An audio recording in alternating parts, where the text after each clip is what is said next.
Hello and welcome to Fork in the Road. My name is Rusty Gaylord. I am your host and happy to have you joining us. Fork in the Road is a conversation with thought leaders and business leaders, trailblazers, people who are out there who have had a fork in the road, a change in direction, something they chose or something that happened that brought them to where they are today. We get to explore some of those changes in direction and some of the lessons that they've taken from it. Very happy to have today Andy Molinsky with me. Andy is a professor of organizational behavior and international management at Brandeis University and the author of the book Reach and Global Dexterity. So looking forward to diving in with Andy. Andy, welcome. Thanks for having me. Happy to be here. Great. Well, so I want to go back to a fork in the road in your career, which is, you invested in your education, you got an undergrad degree, you went for a master's degree, and then you didn't take a job when you left. You took an unpaid position doing research in social psychology. And I think that's a pretty bold move. I'd love you to take us back to that point. And how did you decide to go after all this investment in education to take an unpaid position? It's a really good question. So after college, I have to rewind for a second just to tell the story. After college, towards the end of college, I wasn't sure what I wanted to do. I knew I was interested in cultures and languages. I wanted to go abroad again. And I also like school. I like learning. I didn't really have a focus yet. So I decided to go to Columbia University School of International Affairs, and I was studying international business. And I don't know, maybe about a month in, I realized, I don't know anything about international business. So I thought, how could I learn something about international business? And I decided to finagle my way into an international destination to do business. I got an internship in Colombia during my first year, with the hopes that this company, a France-based company, would send me to France. They did. I took a year off of school. I went to France. I worked for this company, and I found it fascinating. Actually, the work itself was super boring.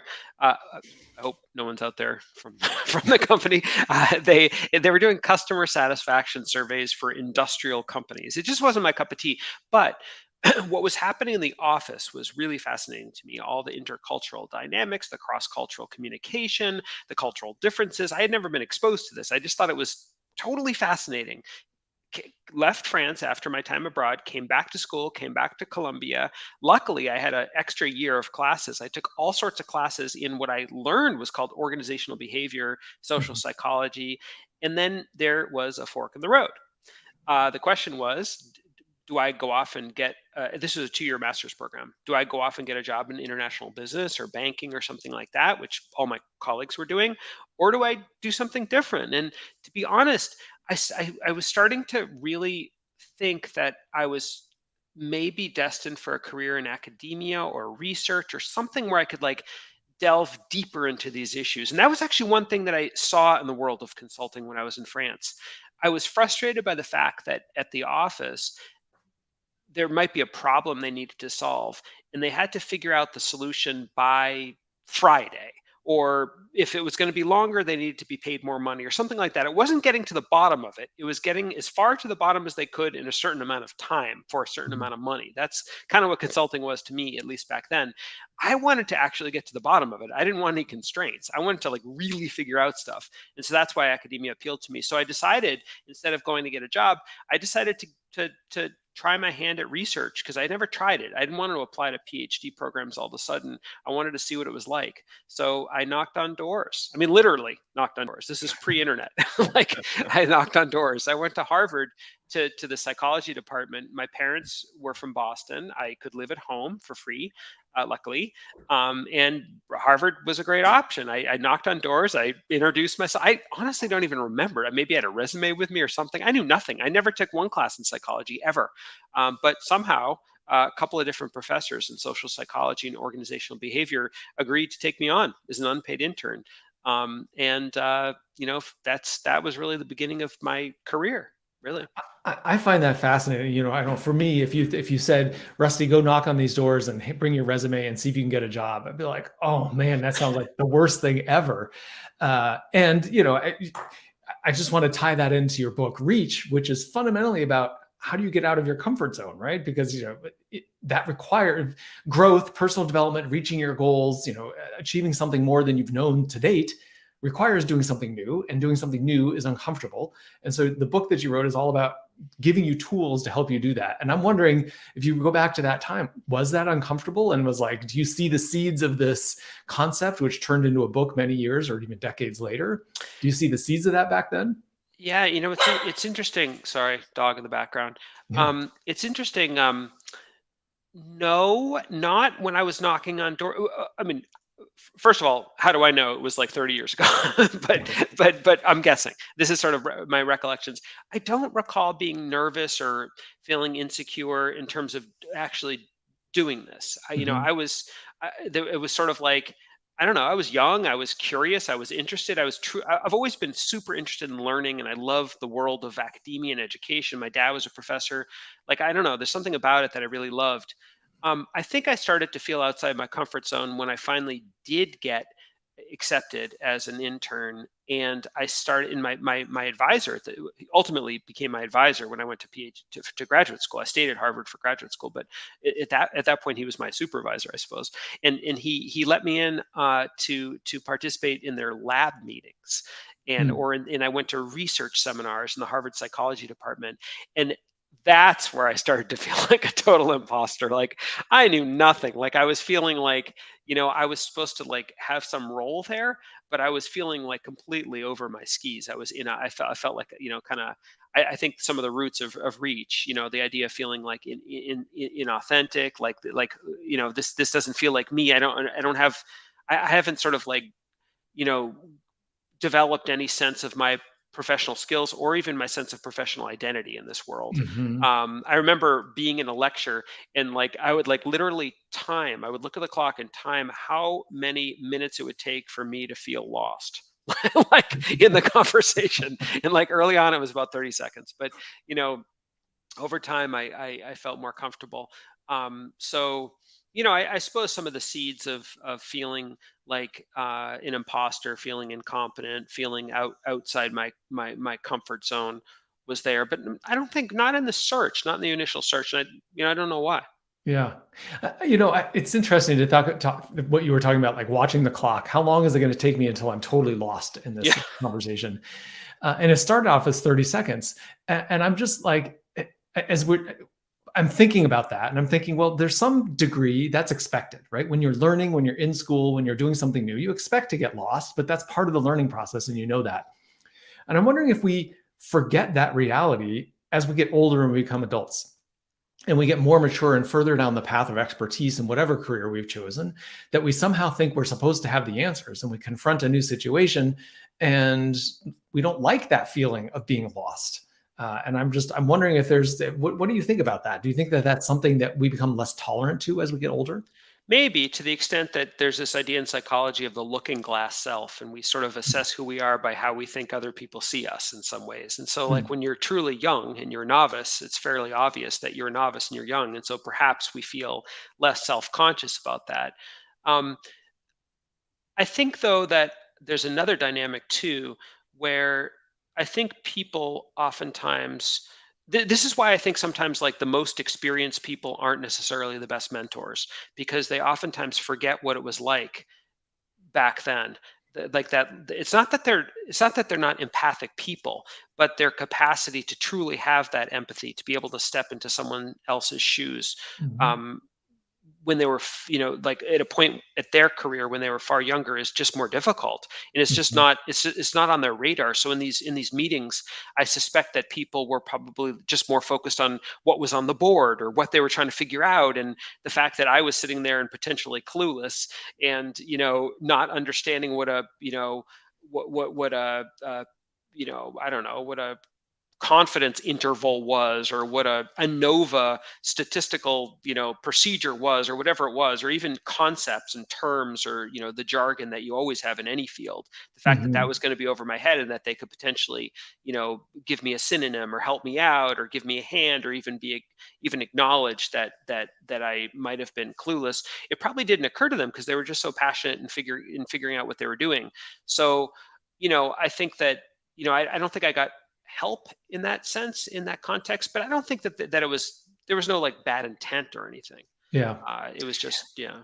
And there's something so important in that. We can often get so focused on what are other people thinking about me, but they're probably not. Yeah, right, They're exactly. thinking about the problem at hand. They're thinking about themselves. They're in their own world. Absolutely, and I think that was completely the case. It was sort of a safe atmosphere. It was just that they were kind of figuring this thing out, and I had to somehow figure out a way to figure it out on my own too. Yeah, yeah. Well, one of the things that from when we were chatting earlier, we talked about this idea of uh, competence, right? Which is your ability to figure it out, to know that whatever comes at you, whether it's this new problem that you're facing at work, or you're in a new environment, you don't know all the terminology, or whatever might happen, right? Some large event happens in your life, COVID, and you're going to have to navigate it and come through it.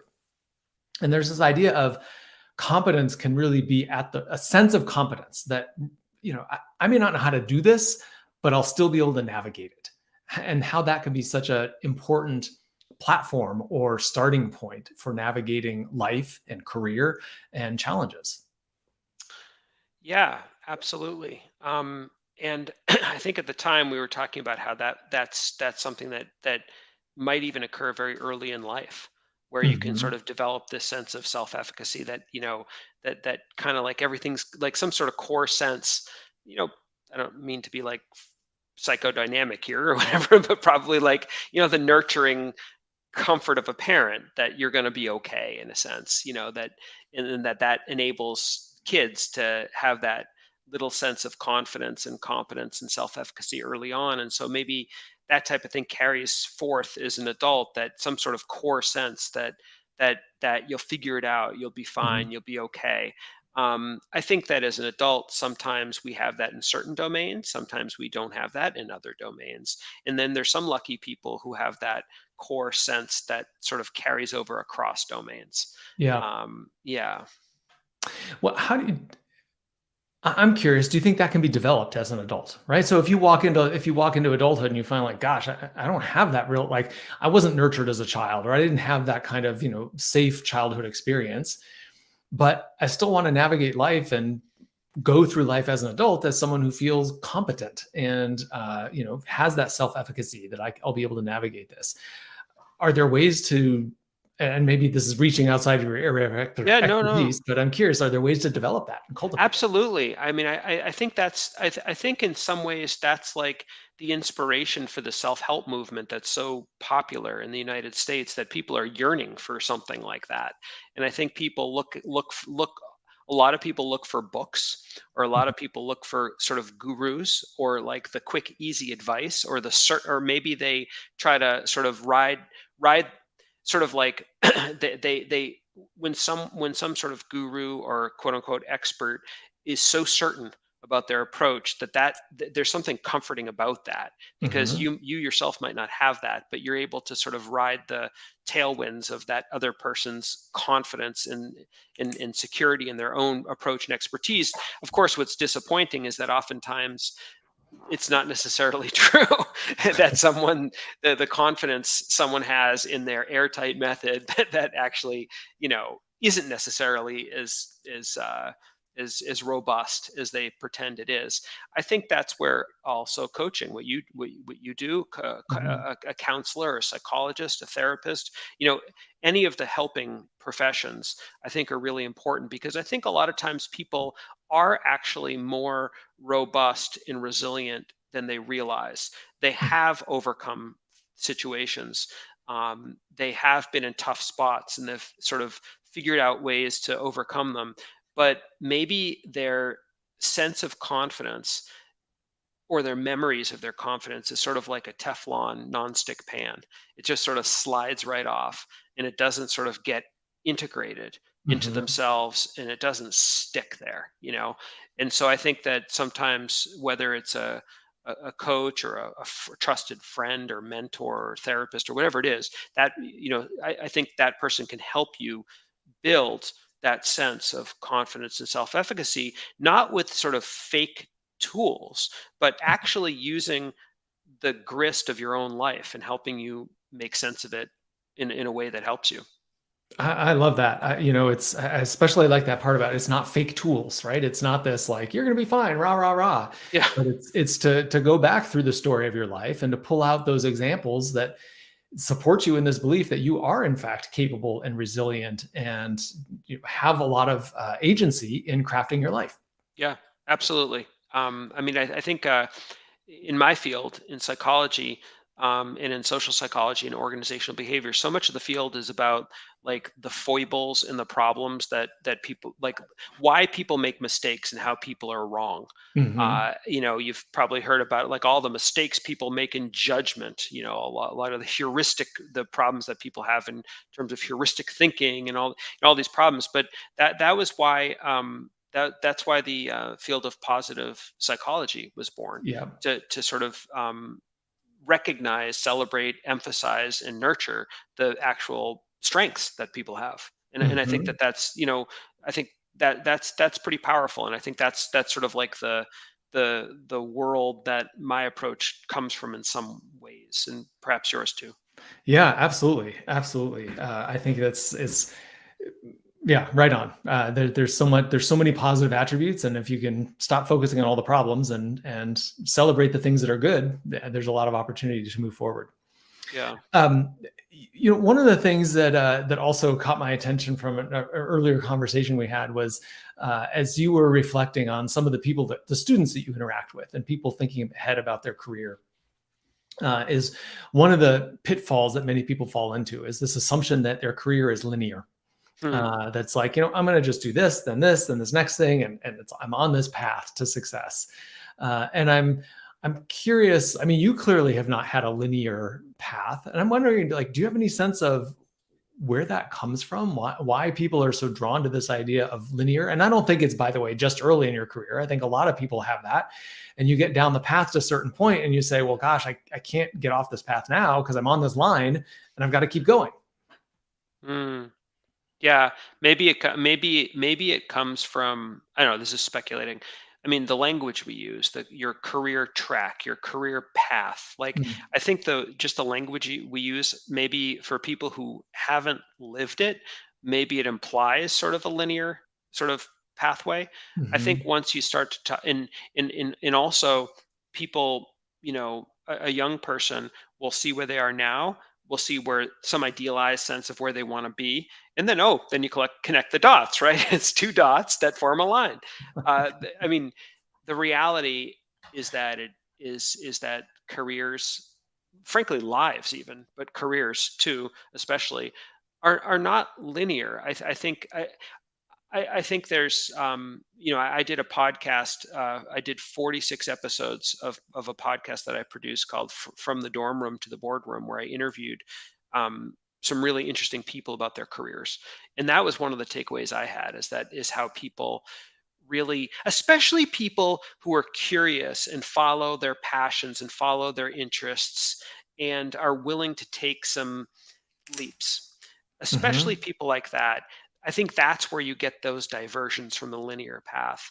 And someone who's able to take a chance. I think early on it's a little bit easier to take a chance, but as you get more established in your career, as you start to accomplish certain things, as you start to sort of have a certain knowledge base, as people start to see you as something, I think that's where it's harder and harder to make that shift. And but people who do have the courage and conviction to do it, like I think you did, right? That's where you can get those sort of breaks from the linear pattern. And I see a lot of it, and it sounds like you do too. Yeah, absolutely. And I think it's such an interesting dynamic that you just described, that the further along you get down that path, the further you were invested in your career, the harder it is to change. Yeah. Because you've invested all this time and energy, people see you in a certain way. Um, and I suspect it's really a combination of both. There's the external worry. It's like, well, gosh, people see me this way. And I felt that when I thought about leaving Apple after 14 years. I've always worked at big companies. Like, how do people see me? But then there's also the internal piece. It's how I see myself. I see myself in this way, and I've invested all this time and energy. And am I throwing that away to make a leap and go try something new? And It that's why seems people, that's what, yeah, I was just going to say, that's why a lot of, people who give career advice suggest to try to dabble, to try to do a side hustle, to try to sort of like have like little mini experiments, that you're not going from 0 to 60 in terms of the shift, unless sometimes life brings you that way if you get laid off or something like that. But that you experiment and you dabble. And I think that provides a lot of benefits. I Mhm. think it provides benefits in terms of having some sense of a realistic preview of what it might be like to be in that different career or job. It gives you some experience so that you can have a better sense of what you're getting into. Maybe it even starts to expand your sense of your own professional identity. I'm not only Mhm. someone who just does X, I'm now someone who does X but dabbles in Y, and maybe Y is Yeah. something I might want to pursue. Yeah.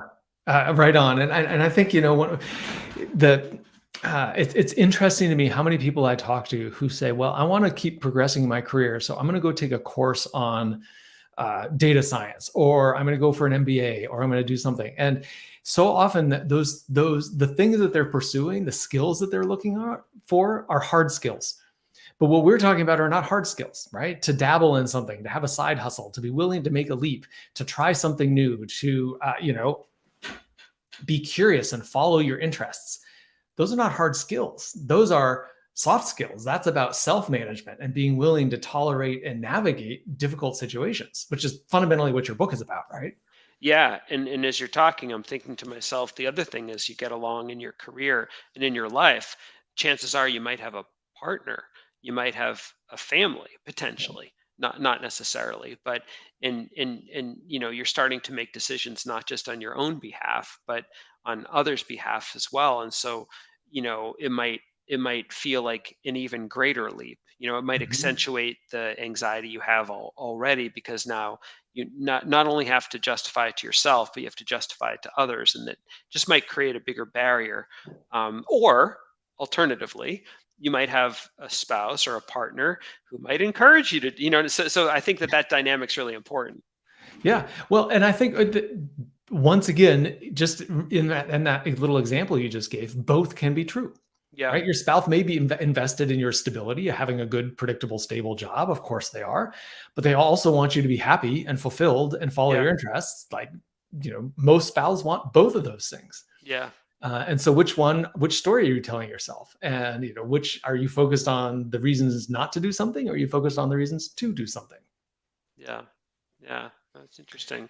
I think another piece of it too is to, like a lot of times people get focused on achieving and succeeding in their profession, and actually have such tunnel vision that they don't pay attention to what else they might love or what else they might like to do. They're so focused on the achievement piece that they get to a point where they feel, I see this a lot, where people feel sort of like dissatisfied or with a lack of meaning in terms of their job. They've sort of like, yes, I've achieved this, but my life or my experience still feels a bit empty. But they Mhm. don't really have a great sense of what else they might want to do, because Mhm. their head was down, and they had such tunnel vision along the way that they couldn't sort of dabble in a way to sort of expand their zone, even Yeah. along the way of pursuing a certain thing. And that does take, to be able to do that along the way, it might require stepping outside your comfort zone a bit, to be able to have Mhm. those mini experiments along the way, to sort of have a wider angle lens on what your sort of interests might be, so that when it does come time potentially to make a shift or a switch or anything, you might have a better sense of yourself in some ways. And I think a lot Yeah. of people don't. Such a good reminder, which is yeah, yeah. Don't fall into the tunnel vision trap. Andy, I love this conversation. I feel like we could go on and on. I want to move us towards wrapping up. I've mentioned a couple of times your book, Reach, which is available everywhere books are available, right? Is there any other way, if people wanted to connect with you, is there a good way to hear more about what you're doing? Is there a good way to do that? Sure. Yeah. You can find me on LinkedIn pretty easily. I write a lot. I post a lot. I've written a lot of articles about stepping outside your comfort zone. I have a newsletter actually on LinkedIn where I talk about, organizational psychology and the issues, sort of a lot of the issues we're talking about, stepping outside your comfort zone, so stepping outside your cultural comfort zone. So if Mhm. any of those topics are of interest, I'm happy to connect. Excellent. All right, Andy, thank you so much for your time and for this conversation. It's great. Yeah, it was fun. Thanks a lot.